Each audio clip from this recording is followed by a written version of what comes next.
There is nothing the enemy wants more than to change identity. All about changing the identity. And if he can change identity, then it affects so many other things down the road. Welcome to Early Childhood and the Bible, where I empower Christian parents to reclaim their God-given role as primary spiritual leaders and educators of their children. I'm Ann Livingston, an early childhood educator of over 20 years and a lover of Jesus and His Word. And I'm here to come alongside you with biblical encouragement and practical tools so you can lead your children's hearts, minds, and spirits with confidence. In a world that's pulling hard for your child's attention, you have been entrusted by God to shape their faith, their values, and their worldview. Here you'll find simple ways to weave discipleship into your everyday life, model a vibrant walk with Jesus, and guide your children into their own relationship with Him. You don't need a degree, a perfect home, or all the answers, just a willing heart and the Word of God. Let's take back the role God has entrusted to you and raise up the next generation to love Him and live for Him.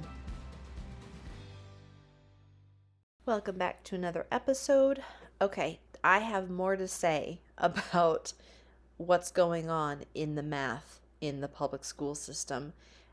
I think maybe it's also happening in private schools too. I just don't have I don't really have a lot of experience with private schools, and I don't have any. Well, I'll say those I am closest to in the educational system work in public schools, so that's kind of the majority of the info that I have. And then the students who I tutor go to public schools, so that's just the majority of the information that I have. But if you are finding this in the private schools also, please email me, ann@faithfulfoundation.co, or you can also, if you want, you can put it in the comments and the reviews and all of that. But I would love to know what is going on in schools because, like I said, I have my experience from teaching years ago, and I do know people who are still in the school system, but I want to help you guys, and there's just a lot that I don't see. So anyway, and I will say I've actually considered volunteering at certain schools just so that I can see what is going on. So after I did the episode on all of the stuff going on in math, I ended up contacting a good friend of mine who I went to college with. We taught together in Gainesville. She's still teaching. She's teaching in Mississippi now, but she has been teaching in the public school classroom for this entire time, for the last 20 years now. And so I contacted her as I've been dealing with what I've been dealing with, helping my students who I tutor with all of this ridiculous math going on now. And I was like, okay, help me understand.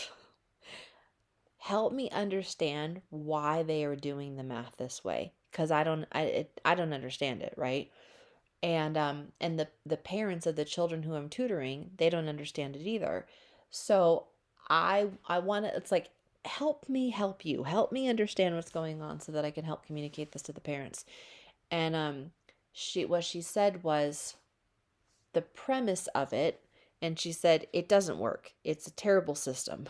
But the premise of it, the way that it's being taught to the teachers who are being forced to teach it, is that they are trying to help children, like they're trying to help the mental math. It doesn't make sense. The way that the math is being taught is not how we mentally do math. So I contacted her again after, kind of processing some of the stuff and again, seeing what I'm seeing with the students that I'm tutoring and seeing how bad some of it is. Like, I'm not joking when I tell you guys, last week I was tutoring one of my students who's in second grade, and I got his math homework, and I sat there and I had to look at the example for quite some time. This is second grade math. I am a well-educated, intelligent woman who does not have a hard time doing second grade math. But I was looking at this and I'm like, this doesn't make any sense. So I turned to my little boy and I said, well, you and Miss Ann are going to learn this together, which he thought was great. But So as like I said, as I've been going through all this, I've been contacting my friend because she's still in the school system. And, I have my speculations as far as what I think is going on and why I think things are happening the way that they're happening. But, I could be wrong 100%. And so I just asked her, hey, um, are you noticing that there is a higher special ed population now than there used to be? And she said yes. And I was like, okay, this is what I think is going on. I truly believe, based off of the trends that I'm seeing in education, what I'm seeing with my own students who I'm tutoring, knowing what I know about inside the school system and whatnot, I think there's a lot of things that could be going on. But one thing that I think is happening is I do believe that they are making some of these things, some like math in particular, so hard so that it will be confusing enough to the students that then students will be labeled as either having certain learning disabilities or as, being special ed. And I don't know what the politically correct terminology is now. It changes all the time. But special ed is what it was when I was in the school system. So basically, students having IEPs, individualized education plans. The issue with this is that the more students who have IEPs, the more funding the schools get. So it is actually, I don't know if you know this, but it is actually a benefit to schools when they have more students with IEPs. And so I was asking my friend this, are you seeing more students with IEPs? And she said, Anne, in my two classes, so they have it set up a little bit different where she teaches, where she doesn't teach all subjects. She only teaches reading and she has two classes, but, she only teaches one subject level. But between her two classes that she teaches, she has 15 students on IEPs. When she told me that, I nearly fell over. I mean, I thought I must be hearing her incorrectly. There's no way. And we were trying to remember. She was like, well, when we taught together, do you think that we had 15 across first grade? And I said, no, absolutely not. We did not. Now, I know she and I tended to have more students with IEPs because we both have our bachelor's in special ed. But I think maybe tops we had, tops we would have had three each. I think we only had about two on average. And then we had two other first grade teachers, and maybe they each had one. But, so I would say on a high end, we maybe had 7 or 8 kids across a grade level with IEPs, but I'm sure it wasn't that high. And that would have been somewhere between 2006 to 2010. And now 15 in a grade level.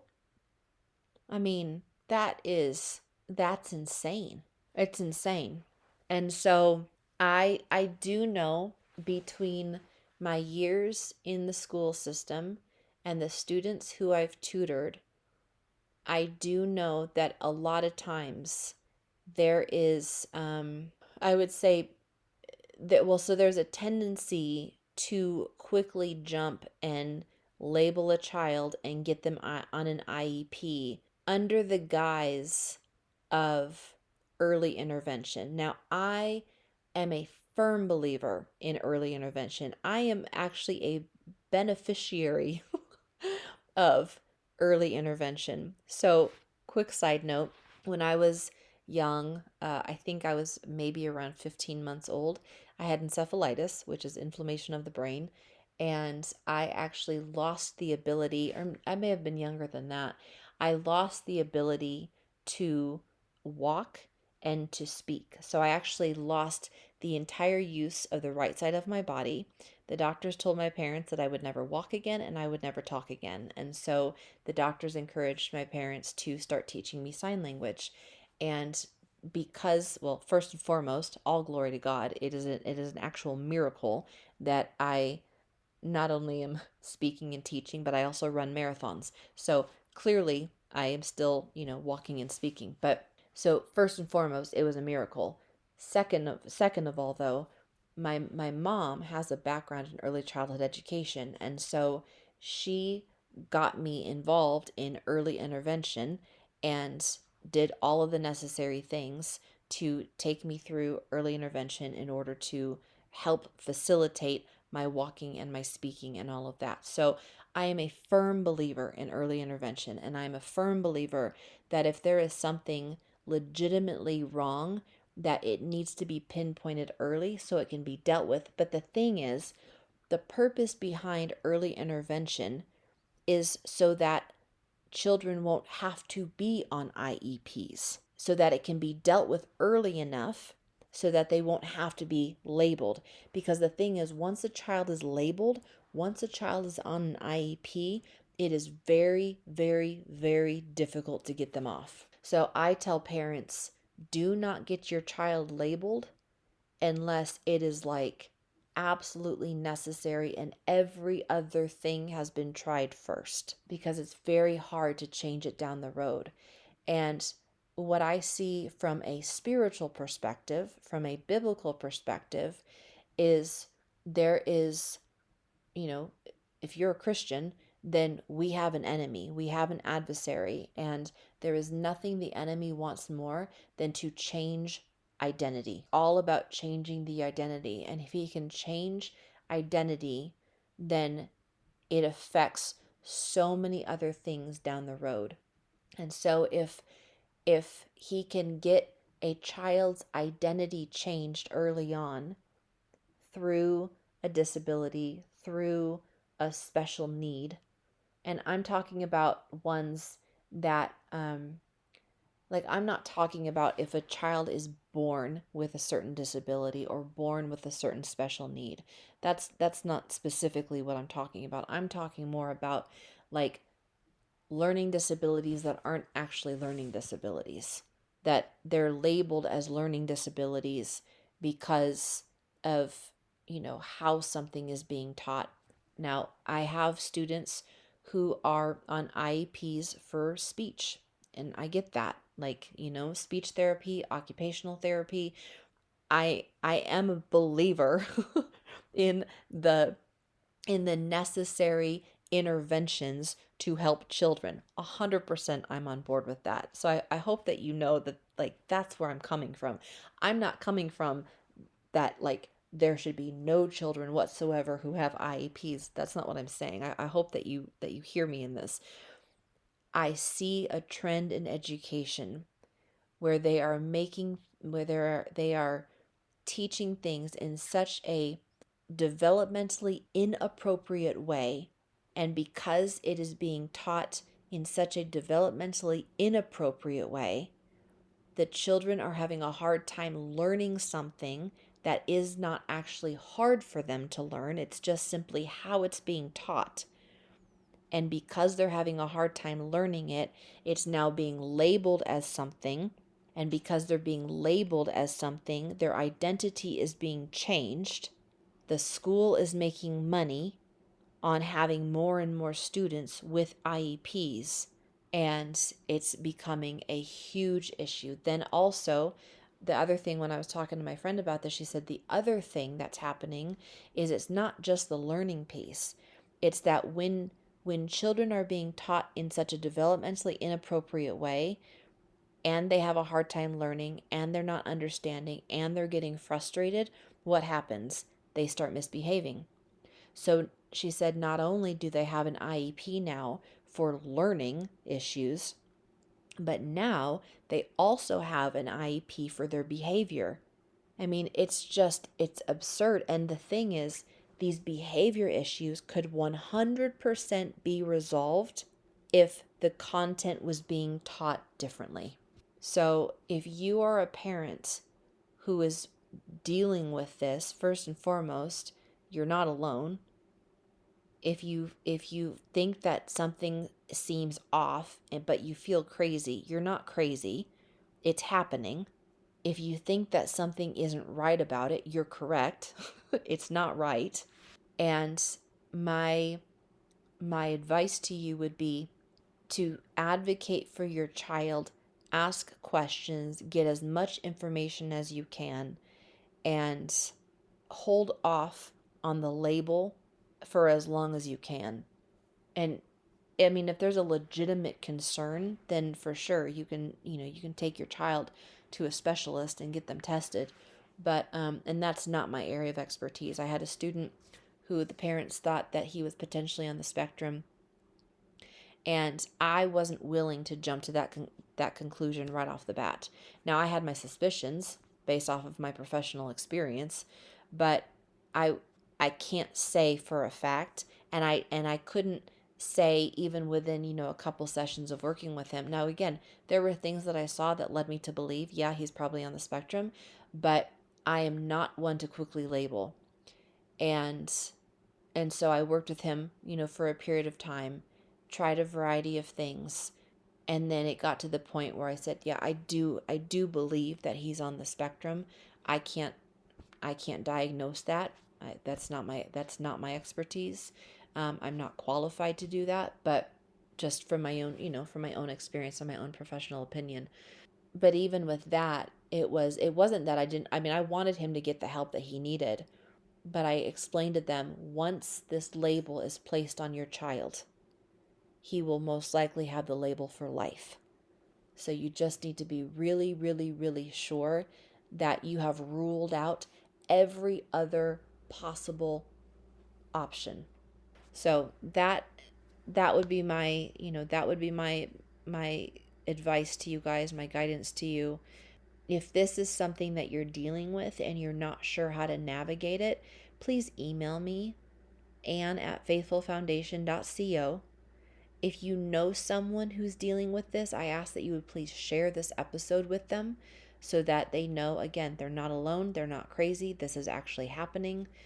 And I've offered, like, the parents of the students who I tutor, I'm also hearing that, and this is not the same in every single school, this is not the same in every single state, but in certain areas and in certain schools, what I'm hearing is that the schools are also not explaining the IEP to the parents. So, like, the parents who actually come to the meetings and they're wanting to understand, they're not getting any help. And so I have offered for some of my parents, look, if you need someone who will go to the meeting with you, I'll go to the meeting. I'll help translate what's going on to you. I can ask questions, because that's the other thing. Like, you as a parent don't necessarily know what questions to ask, right? So, I do offer that with the families that I tutor, that, if they need that, I'm more than happy to go and do that. I've also gone in and observed in the classrooms of the students that I tutor, because I want to see what's happening in the classroom. I want to see what the teacher's teaching. I want to see how the teacher's teaching. I want to see how many kids are in the class. I want to see the behavior of the other students. I want to see the engagement. I want to see how developmentally appropriate or inappropriate the curriculum is. Like, I want to see that so that I can make an accurate assessment of, the bigger picture of what's going on. So there's always more to the story than what we're being told.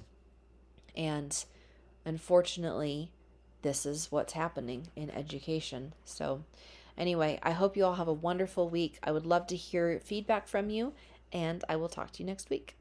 If this episode blessed you, please subscribe, comment, and share it with another parent who is trying to raise godly children in an ungodly world.